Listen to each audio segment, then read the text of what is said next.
Alright. I have no idea what I'm getting into. This is Kris suffering. He has given me a list of codes. I'm not putting on the screen because I don't want anyone reading the code. And I am redeeming them as I play them. So I don't even know what I'm going to play until I play it. American Truck Simulator was that was the game that started it all. This whole concept. So now let's see what this first game is. I'm putting in the code now. The fuck is this? Let's just install it real quick. What the fuck is this? The fuck is a Beckett?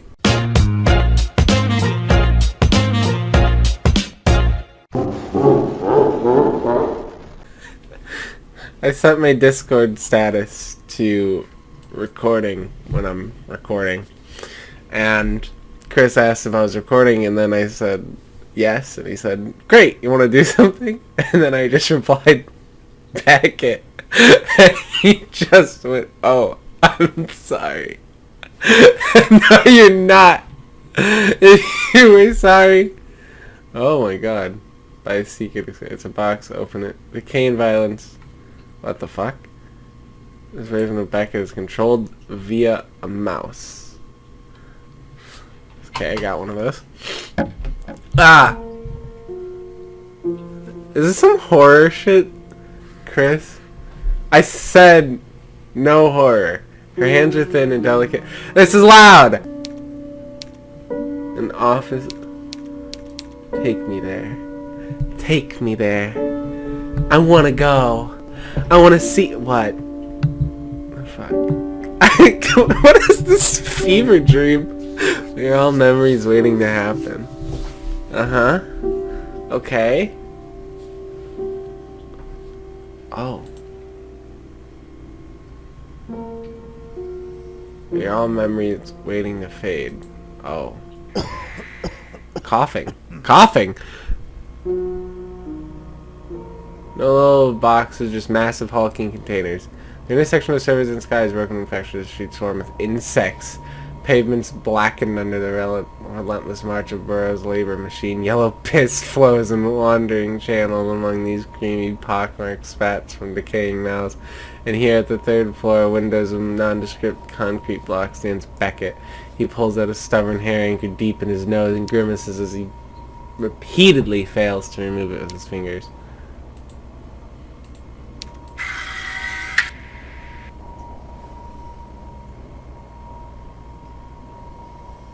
What the fuck? What?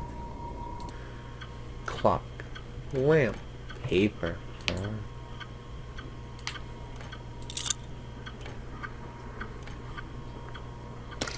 After 5. After 5.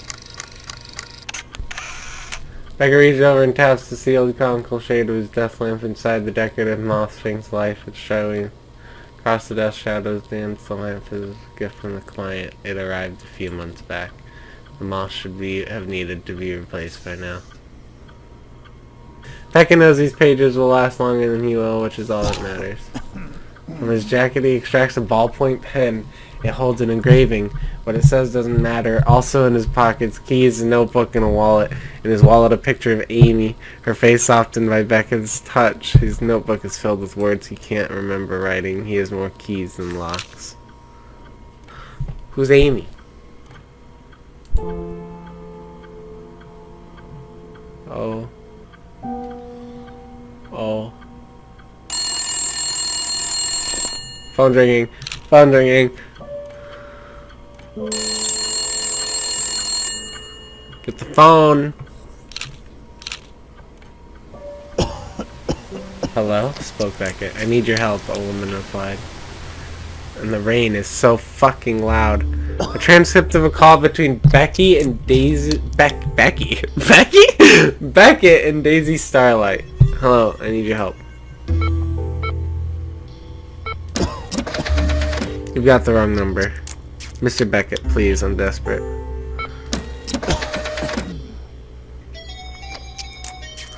My son, I need you to find my son. I don't do domestic cases. Try the police. This isn't a game, Mr. Beckett. Beckett. Excuse me? Beckett. My name is Beckett. Just Beckett. Oh, I do apologize. Forget it. Can I speak about my son? He didn't turn up to work this morning.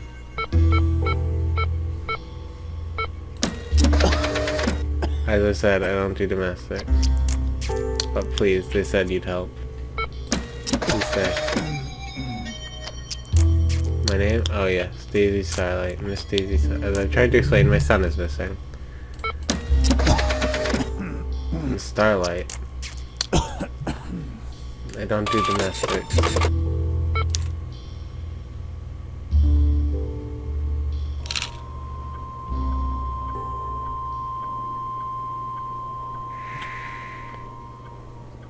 Beckett pulls at his eyebrow, reflects on the inside his quarter, then dismisses the call, squinting and sack the gray hairs. Two of them held between his nails need cut. Dirk collects under the ridge. Doesn't care. Amy cared, but that was a long time ago. Who's Amy? I got an achievement. Beckett could just about make out the person beneath its grind. That's just a bug. Sure, it's 7:30. Gonna give me something to help the pain? A couple of coppers for a cuppa? You shouldn't be here. No choice. Wasn't fit to work. Gonna give us something, will ya?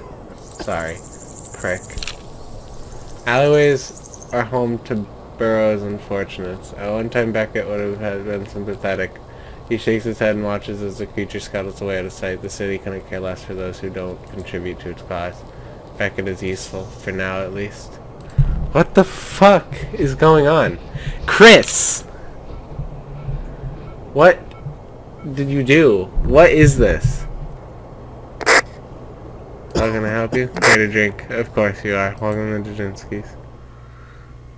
Alright. Problems. Problems? I don't feel like this is going to take that long. What the fuck?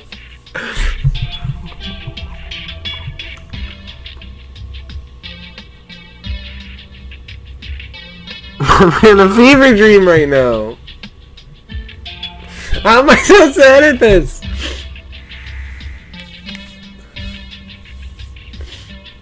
Cool.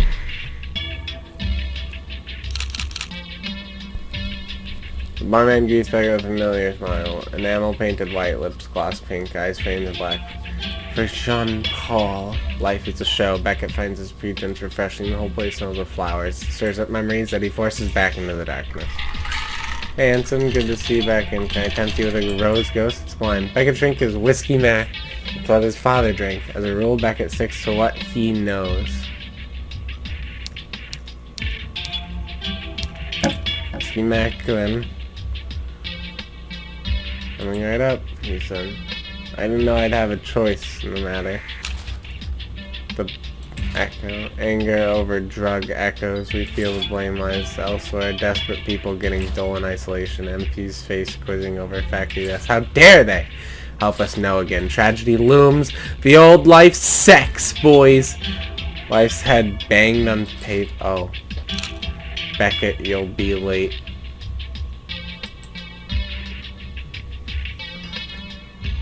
Young lovers. Oh god. Beautiful. I just like how beautiful is on the screen every time. Forever lost. Forever lost. Beautiful.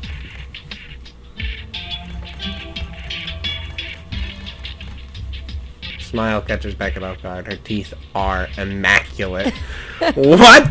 Her teeth are immaculate. What a compliment. So you're going to buy me a drink. You'll have a dance poem. Get JP to put an extra shot in there with you. I'm enjoying a moment's peace.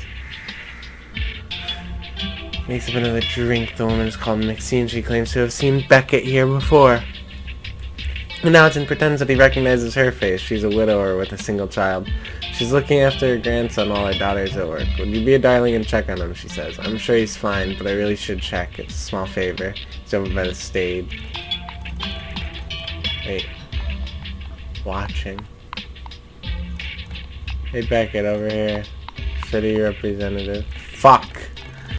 Fuck.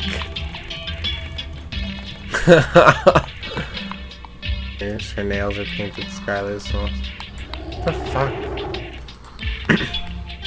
Yeah. Fuck. Fuck.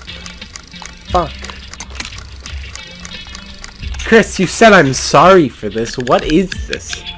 So the man approaches dashing knight, valiant soldier of misfortune. I see you haven't bought a new suit. Is businessman poor? Poor Beckett. What do you want? A question direct, not wanting to dance, dear? Here's your choice. Take Starlight's case. No thanks, not interested. Ah, you're a wordsmith, a rare talent wasted. The day-to-day of mere tracing agents. Alas, we don't care. Take the case. Sir Representative reaches out his fingers and long pulls out a small matchbox. He places it on the table between them.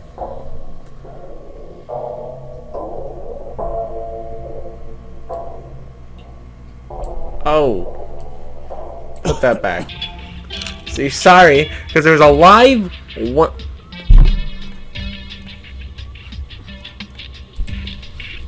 The young man sits with tears in his eyes. Seat next to him is empty and his heart aches. Pick yourself up and move on. F in the chat! A couple hours. Returning stairs from the other side. The children laughed and made Beckett made me kiss in the sun. A rare moment. Later they would make love in unfamiliar sheets. The cockroach scuttles from under the bed and Beckett thinks nothing of it. And he stood naked in front of the bathroom mirror. Beckett stood behind and held her breast. What the fuck? No! I don't want to censor this all! What? No! No! No! Why am I here? Why am poor bastards? Poor bastards. Corruption. Oh my... Fuck it. What the fuck? I can't read. There's so much. Don't do domestics. Don't do domestics. Don't do domestics. Innocence. Innocence. Innocence. Innocence. Innocence. Innocence.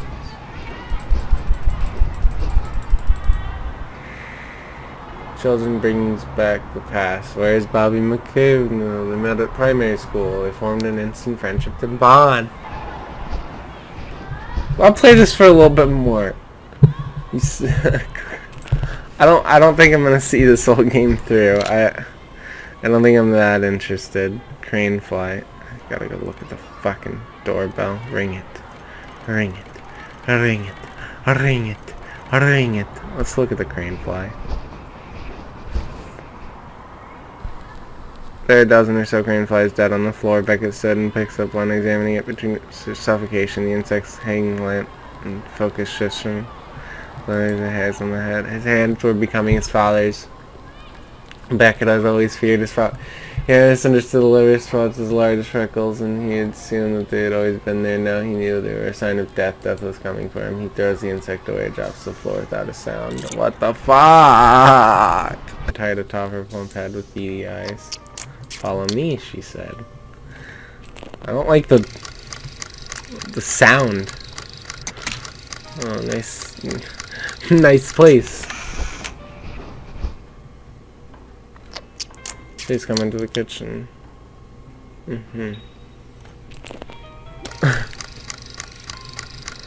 Kris, I'm gonna fucking hang you, dude. Would you like tea, Mr. Beckett, or gin? Drink gin like father, drink tea like mother did. Oh, Jesus.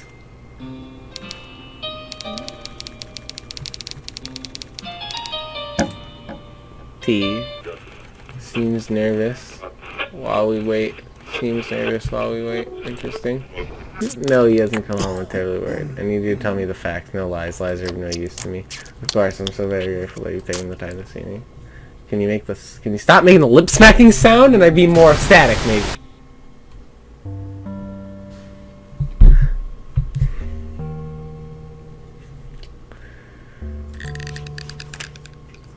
Was a special child. He was smart, did well at school. He wasn't good at mixing with other children. The headmaster called him an outcast, stupid man. He made a few friends. Disagreement didn't cause him much bother, not really. Most of all, he found pleasure in books. His room was a retreat from the world. He'd keep earwigs like any other child, but he was special. The teacher said so. I don't like... His art and his teeny.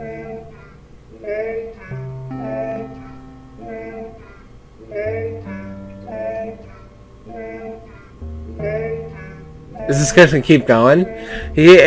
Not much in height. He no longer had the shield from the other boys. He brushed off their cruelty. It must have hurt going bald after 18th birthday. It must have been hard going bald after your 18th birthday. He does have hair, but you mainly see his head. He has such a beautiful round head. He grew his hair and all that it could and tied it back in a golden ponytail.